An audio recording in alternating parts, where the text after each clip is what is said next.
داستان از شهر لس آنجلس در سال 2030 آغاز می شود. یک مرد دیوانه‌وار در حال فرار است. تمام مردم شهر می خواهند او را بکشند. حتی راننده های موتورهای شخصی نیز از موتور پایین می شوند تا او را شکار کنند. او به سختی خود را به خانه یک زن فقیر برسانند. زن میپرسد اینجا چی میکنی؟ مرد کاردش را بیرون میکشد و تهدید میکند. اگر یک کلمه بگویی چشمانت را در میارم. اما زن در فرصت مناسب با تفنگ میخپران او را میزند و میکشد. بعد با لگد چند ضربه میزند تا مطمئن شود که واقعا مرده است. در همین لحظه چند نفر با اسلحه داخل میشوند و با ناراحتی میفهمند که زن زودتر از آنان مرد را کشته است.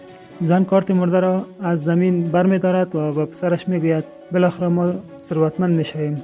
کارت را میشکند و چند دقیقه بعد پلیس همراه با تیم یک برنامه واقعی ریالیتی شو داخل می شود. اعلان میکنند که آن زن برنده 2 میلیون دلار شده است. آنجا معلوم می شود که این هم بخشی از یک بازی است. در این بازی هر روز یک شخص تصادفی انتخاب می شود. اگر کسی پیش از غروب آفتاب او را بکشد جایزه برای قاتل است. ولی اگر زنده بماند پول از آن خودش می شود. تنها قانون این است که هیچ کس اجازه ندارد از اسلحه آتش‌زا مانند تفنگ یا پیستول استفاده کند.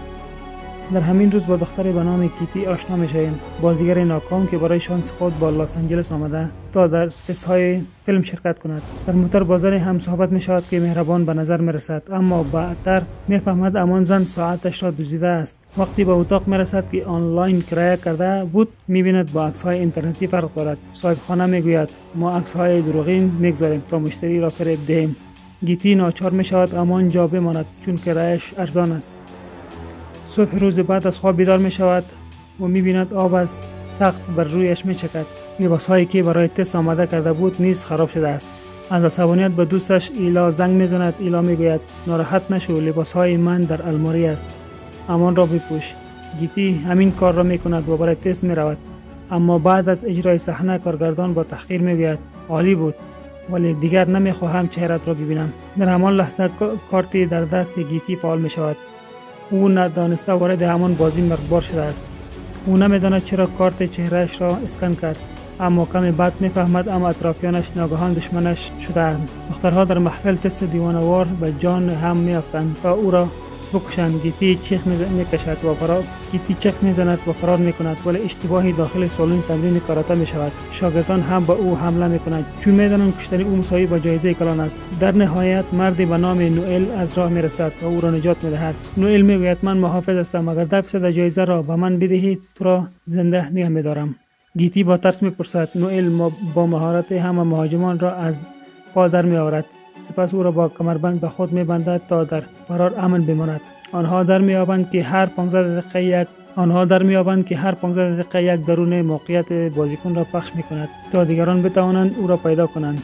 پس تصمیم میگیرند پنهان شوند و از شهر بگریزند. نوئل و گیتی از میان خیابان‌های پر از خطر میگذرد، اما اعتمادشان کم کم میشکنند. گیتی شک میکند شاید نوئل هم بخواهد او را بکشد تا جایزه را خودش ببرد. در نهایت پناه میبرد به خانه مرد به نام جک که زیرزمینی پنهان دارد. وقتی مردم به خانه حمله میکنند، گیتی جک را بیهوش میکند تا رمز پناهگاه را لو ندهد. در آن پناهگاه گیتی از زندگی غم‌انگیزش میگوید. پدرش او را ترک کرده، مادرش بیمار است و او برای پول درمان هر کاری کرده است. نوئل نیز میگوید کروز سرباز بوده و لوئیس رهبر فعلی سازمان بازی زمان هم تیمی او بوده است، اما بعد از اشتباه در ماموریت همه کشته شدند و لوئیس از آن وقت از نوئل نفرت دارد. کمی بعد لوئیس ظاهر می شود و ادعا می کند که می تواند گیتی را تا غروب محافظت کند به شرطی که 30% جایزه را بگیرد. گیتی قبول می کند، اما نوئل هشدار می دهد که او را قصد فریب دارد. همینطور هم می شود.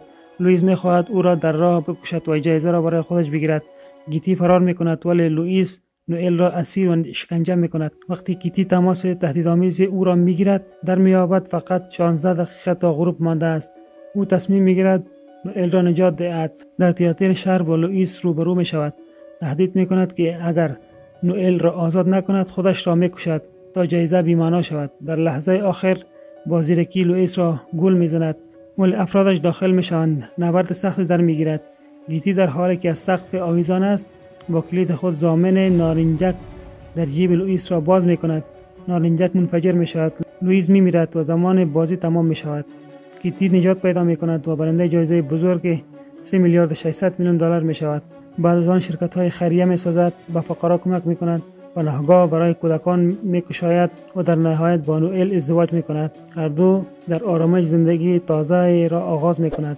برای ویدیوهای بیشتر چینل یوتیوب ما را سابسکرایب کنید.